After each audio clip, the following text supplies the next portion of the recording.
लखनऊ से जहां पर योगी कैबिनेट में कई अहम प्रस्तावों पर लगी मोहर। सीएम योगी की अध्यक्षता में हुई कैबिनेट बैठक फिलहाल खत्म हो गई और कैबिनेट बैठक में कई अहम प्रस्तावों पर मोहर लगी। योगी कैबिनेट ने तबादला नीति 2022 को फिलहाल मंजूरी दे दी और 15 जून से 30 जून तक के लिए जा सकेंगे ट्रांसफर। वहीं पुराने बकाया कर आच्छादित वाहनों को देकर की बात करें तो उसमें भी छूट का प्रस्ताव पास किया गया है।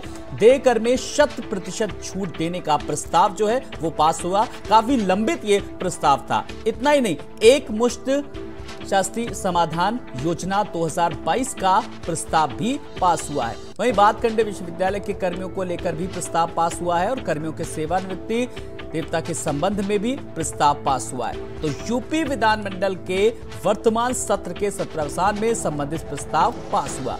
पीलीभीत बाघ फाउंडेशन यूपी के गठन का प्रस्ताव भी पास हुआ। इसी कड़ी में नाबार्ड में 1000 करोड़ रुपए का लोन भी दिया जाएगा और साथ ही साथ बता दें कि यूपी सहकारी ग्राम विकास बैंक द्वारा ऋण दिया जाएगा। साल 2022-2023 के लिए 1000 करोड़ की शासकीय गारंटी स्वीकृत की गई है।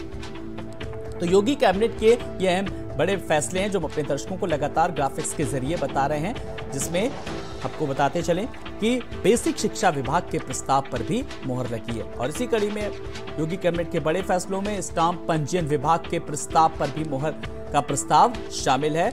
इंडस्ट्रियल डेवलपमेंट को लेकर के लगातार सवाल उठ रहे थे, तो अब इसके लिए भी एक प्रस्ताव पर मोहर लग गई है। फिलहाल तो 17 प्रस्तावों पर मोहर लग गई है, जिसमें योगी कैबिनेट ने तबादला नीति को 2022 को फिलहाल मंजूरी दी है।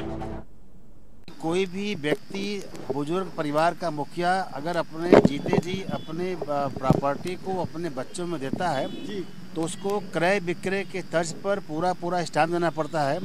अब कोई बुजुर्ग अपने द्वारा खरीदा प्रॉपर्टी अगर अपने बच्चों को देता है तो उस पर बाजार मूल्य का स्टाम्प छूट कर दिया गया है, केवल वन टाइम 5000 रुपया। ये हमारे विभाग से जुड़ा हुआ प्रस्ताव था। जनपद प्रयागराज में कुछ जर्जर भवन थे, लगभग 113 ऐसे विद्यालय थे जिनको ध्वस्त करके और नई बिल्डिंग में बच्चों को शिफ्ट कर दिया गया, तो उसके लिए माननीय मंत्री परिषद के सामने प्रस्ताव रखा गया। 21 फैसले हुए हैं मंत्री परिषद के और सारे फैसले तय हो गए। 21 स्थानांतरण नीति भी तय हो गई।